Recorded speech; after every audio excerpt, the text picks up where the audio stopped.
Hello and welcome to another owning an allotment video. Now I'm going to give you a quick update on the plot, show you what's happening. We've had, as you're probably well aware, dreadful weather, and I've been out and about when I can. Now you'll remember the back of the shed here. This is my old tin shed that's falling apart, and my elder tree that is frankly getting in the way, but it's going to stay there. I've got some honeysuckle to plant up it, so it's going to become a bit of a feature. This area was overrun with weeds. Now I've done a bit of a clear out, haven't quite finished as you can see, but if I take a couple of steps back you'll see what I found. This area that was quite literally 6 foot deep in weeds, bindweed and nettles and all that, turns out it was covered in plastic, and it was soil on top of the plastic. I've taken about 3 inches of soil off this, and it's revealed this plastic. So this area here is now going to become a compost heap. So I'm going to put some sort of fencing in place and maybe 3 or 4 bins. I've got some of these bags, but frankly I'm not so keen on these bags as they're difficult to get compost in and out of. And you can see there's a sort of a vague start of one there.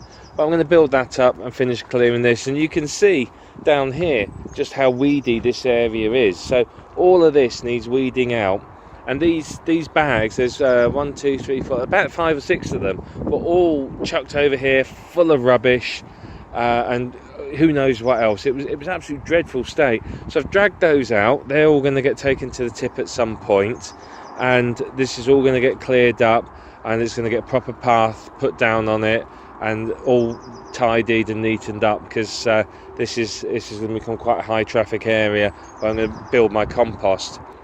Now you can see there is still some bindweed coming up here, but this will all go as I get round to doing this area properly. What I am going to do in this area, and I know many people will say it's not a good idea, is I'm actually going to weed kill this area, because it's so infested with weeds that frankly, I mean look at this. I mean this is absolutely crazy weeds in this area. You know, it's thick with bindweed roots, and there are, just quick pull one up there. That's a nettle root, that's a thick bindweed root, thick bindweed. Yeah, all this is coming up. I mean look, this, oh that's gone up my sleeve. All this is absolutely dreadful, and it's all, a lot of it is coming from, unfortunately, outside there, which is the boundary fence. So there's not a lot I can do about that. So because this area is not going to be used for any growing, all I'm doing is going to use this area. Behind the shed is going to be storage. I'm going to put some sort of slanted roof up there, and then some shelving so that I can store all the pots and everything else, bamboo canes at the lot. So that's going to become storage. This area is going to become compost. So it's all right for me to weed kill it, because I'm not going to grow there. I've got all my fruit bushes along here. There's a couple of little gooseberry blackcurrant. There's a loganberry, a red currant, and you can see there's the remains of all the brambles, because this fence here used to be wall-to-wall brambles. The trouble is I don't mind brambles, but these particular brambles were just unproductive. There was nothing going on them. They were just taking over. They're producing very, very little fruit. Now I do have some thornless blackberries over that end of the plot, and they are doing very well. So I'm going to keep those ones, because they produce a good crop of blackberries, and I ripped up all these and decided I'd grow more productive fruit trees. Now you can see over winter I've covered some of the raised beds. You can see they're very neat. Those covers are going to be reused. They're this use it weed membrane from Amazon, and I think it's absolutely fantastic. It does fray, and that's the only problem with it. But if you get one of those, you know, those barbecue lighters that you click and a flame comes on, and just go along any edges you've cut, it seals the edge and stops it from fraying. So that's absolutely fantastic. So I've done that with all of those. All of those covers will be carefully removed. They will be folded up, dried, folded up and stored, and I'll reuse them next winter. And the idea is that these beds I will cover condition and cover each winter if they're not in use, and that way it's going to really help keep them in good condition. Now I'm hoping, because I put manure in these and mixed in a bit of compost, I'm hoping when I dig them over it's going to be really, really good soil. There's a couple over there, that one there and the two next to it. Now I've had a quick dig around in those, and the top layer, top sort of inch or so, is very dry compost manure, so it's quite dry. But if you dig down underneath, it's full of red wigglers, so some really good composting worms, and underneath that is a good quality soil. So they've actually done their job very, very well, so I'm quite pleased with that. These are my apple trees, and they need the tops cutting off. Not the ideal time to cut them off, but they're growing a bit too tall. I don't want them taller than about here, so this is all going to get cut back, and the proper fencing, I want to grow them in a spalier form along here, along some wires, so I've got to get those into place this year. I know I keep saying I'm going to do it, and I know I never ever quite get round to it, but I'm going to get round to it. I've made a few executive decisions this year that's going to make that happen. And this is the other apple tree, and it's actually flowering quite nicely. Down here we've got onions, and over there is some garlic. These were planted last year before winter. You can see the garlic's actually doing quite nicely, so I'm quite pleased with that.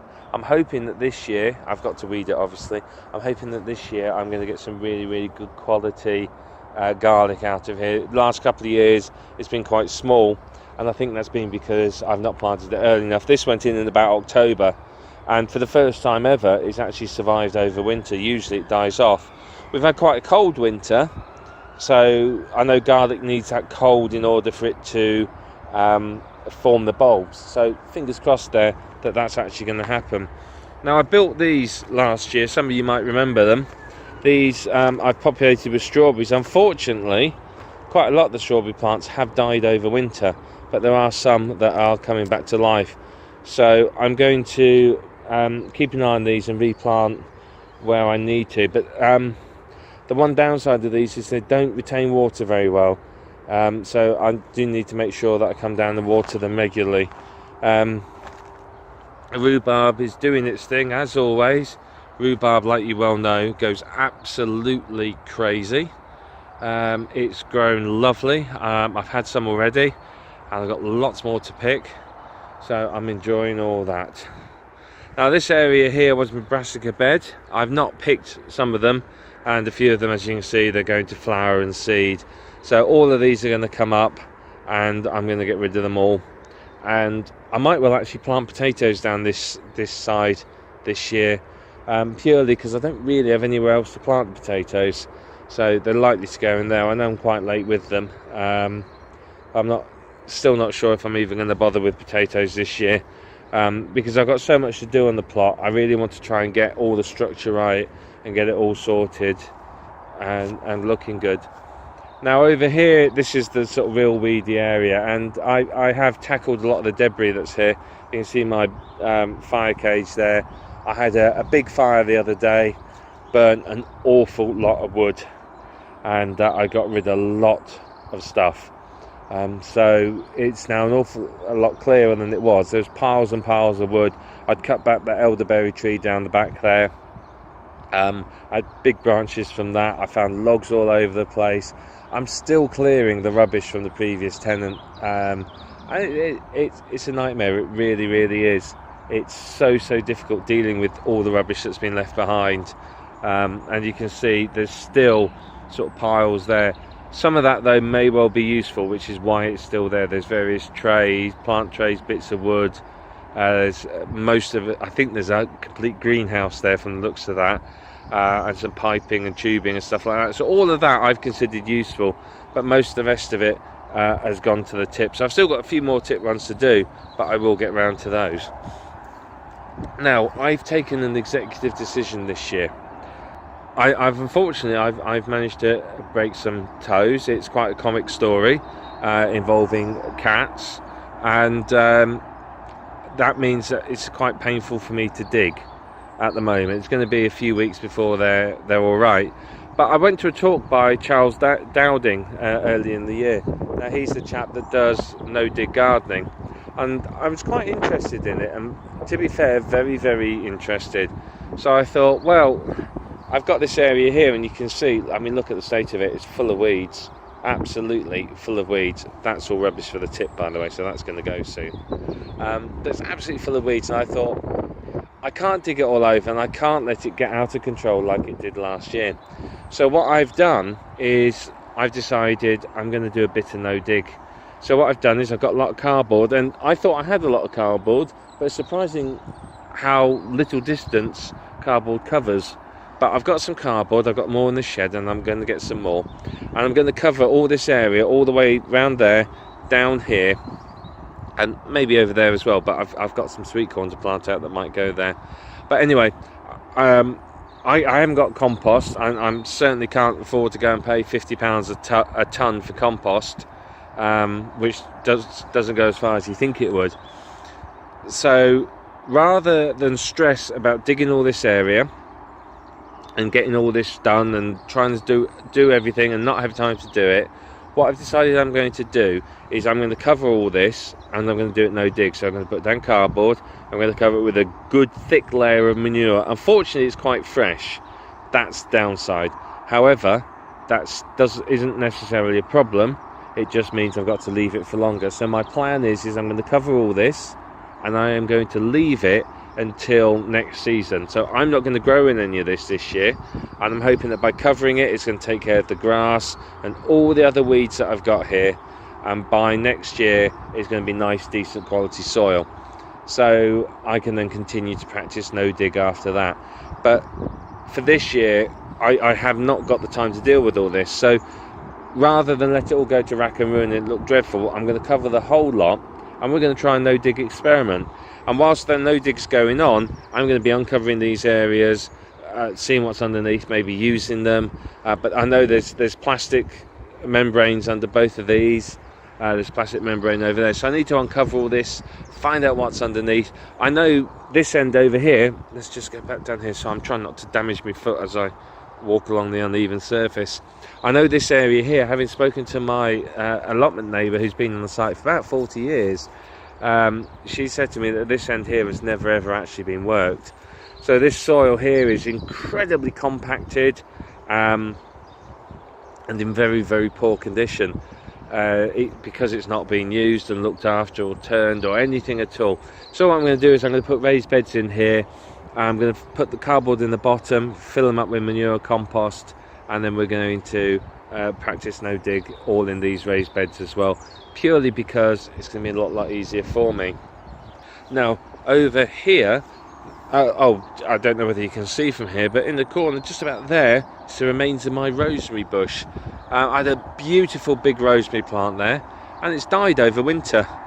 I'm assuming it was just too cold and it couldn't live, but it's unfortunately passed away, and I've burnt the tops. I just need to get the roots out now. Over here is the asparagus bed that needs a quick weed, and you can see there's actually some asparagus coming through. So I'm going to take a few of these spears home today and enjoy them. All these raised beds, again, these raised beds have been here for years. They're bowing outwards. I mean, look at that, bowing out. It's looking absolutely dreadful. So these are going to come down. They're either going to be rebuilt or they're just going to get turned into something else. I haven't quite decided yet.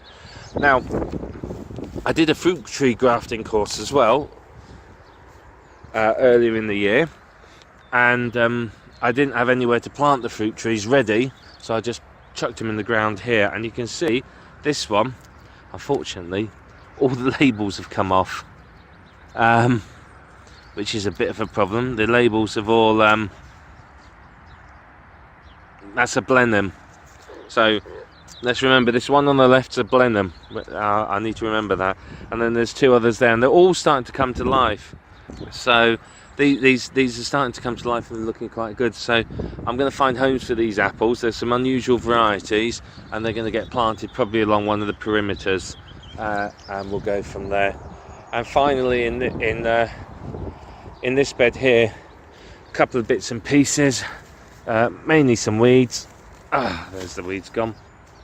But I planted, oops, there's a gooseberry there that obviously needs to be watered and go in the ground. But these are the wandering onions. They're quite interesting.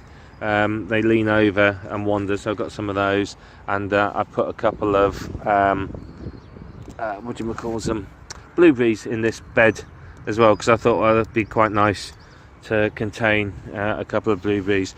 And I've got some gooseberries as well that just need planting out, and then these are my thornless blackberries, cut back last year. So all the new growth should produce a nice crop of blackberries this year. And obviously the other thing that needs doing is this greenhouse needs either ripping down, which I'm not sure I'm going to be able to do because it's quite well built, or it needs repairing. So I'm going to do all that this year. And because there's so much structural work to do, I can't stress myself by trying to do everything else at the same time. So I'm going to be very, very good, and I'm going to concentrate on turning a lot of this into no dig, get all the structure right, sort out things like the greenhouse, these raised beds here, and everything else around it, and really tidy up the plot so it's nice and neat. And then next year I'll have the entire plot to grow on, so that's going to be very, very exciting. So there's been a frost warning this week, so I'm not really going to plant anything out just yet. However, I do have lots and lots of seeds at home, and I'm going to get some of these beds over here uncovered next week once the frost warning's passed. And I'm going to get I'm going to get beetroot and salad veg and various other sort of plants like peas and whatever in there. I may plant some climbing beans. In fact, I've got climbing beans and sweet peas at home. I'm trialing the sweet peas for Mr. Fothergill's seeds, and they're doing really well. And I'm probably going to plant those all down that side there. I made the mistake last year of planting my runner beans and everything on this side of the allotment, which was a great idea. The only problem is they cast shade on everything behind them, so everything else struggled a little. But you live and learn, don't you? So I'm going to get on with a little bit of weeding. I'm just going to fasten down this tarpaulin here because that's starting to blow around.